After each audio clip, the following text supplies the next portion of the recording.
Hey, how's it going? I'm IlaGolden and welcome to Ila Reads.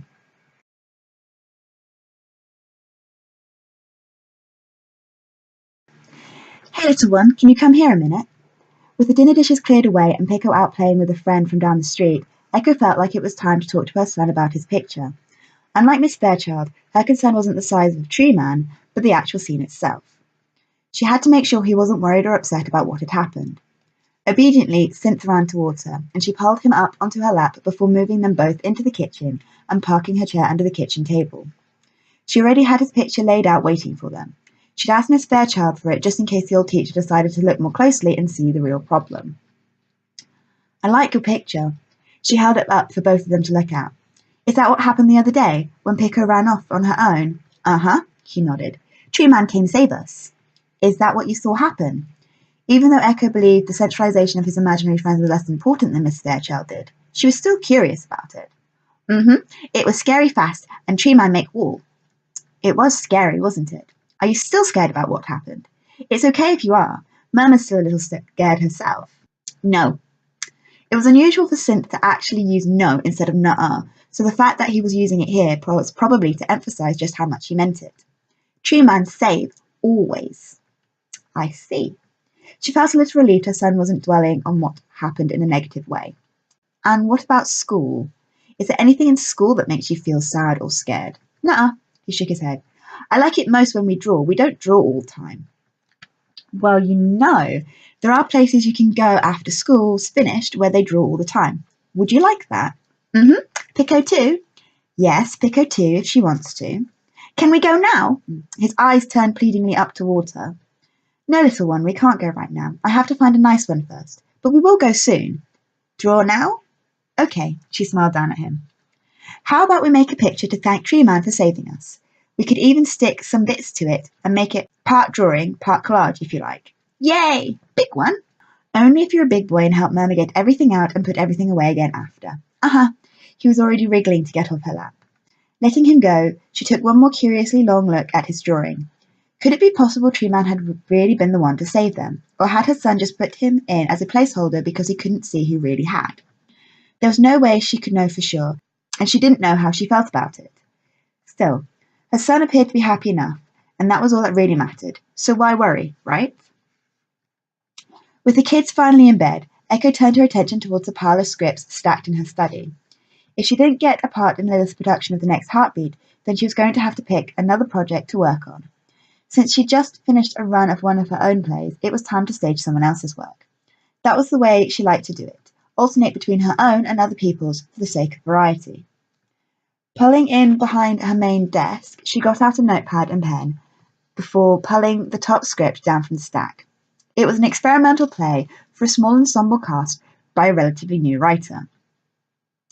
Echo got a lot of scripts from new and emerging writers looking either for a producer or a director.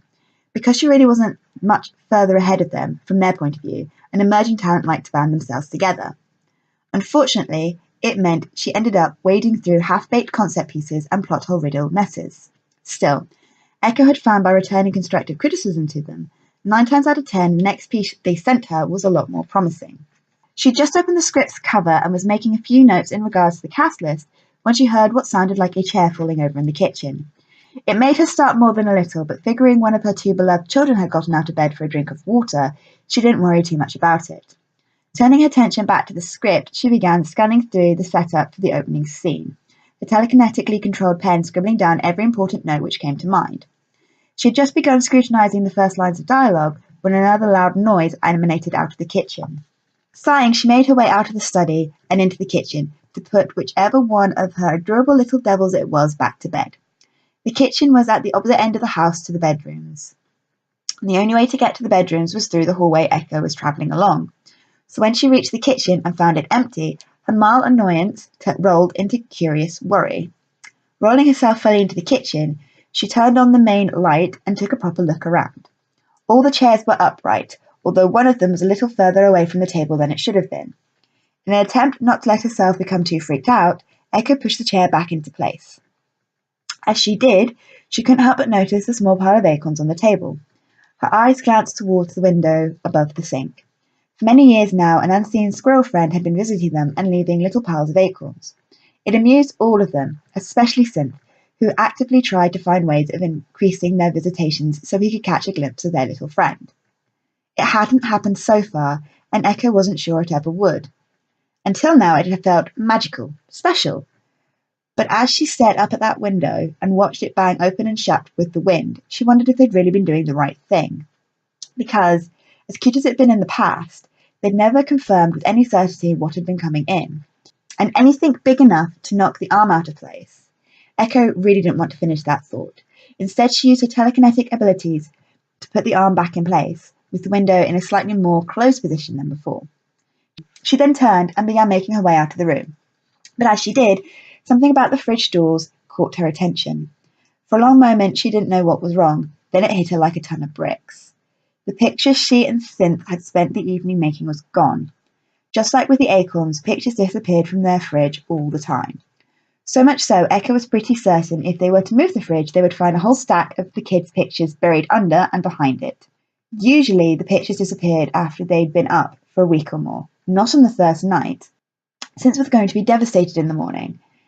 With her heart heavier than before and her mind going over all the ways she could break the news to him in the morning, Echoe turned off the kitchen light and made her way back to the study. She wasn't really in the mood for working now, but she didn't want to go to bed just yet either. Instead, she just sat there, staring blankly at the same page, with her mind going over everything which had happened the last few days. Ever since she'd gone for that audition, things had either gone wrong, become weird, or were just... She wasn't sure, but her enthusiasm for taking up the stage was starting to wane. Maybe the multiverse was trying to tell her something, and if it was... Again, she couldn't really finish her own thoughts. Sighing once more, she decided it was probably time for her to go to bed. Whatever it was going on in her life and whatever it was causing it could wait till morning, when she was alert enough to deal with it. Right now, her mind and body were telling her she needed sleep, and who was she to argue? To Echoe's relief, Synth hadn't been at all upset that morning. He just took the missing picture to mean True Man had been, and even came up with an idea of his own about the acorns. Echoe wasn't sure she was entirely comfortable with the thought her son believed his imaginary friend was behind both incidents, but at the same time, she found herself once again sat in her kitchen staring at the trees at the bottom of the garden. Maybe she was putting too much emphasis on this now. Maybe she just wanted to believe somehow in some way her son's imaginary friend was real and was the same person who had helped her all those years ago.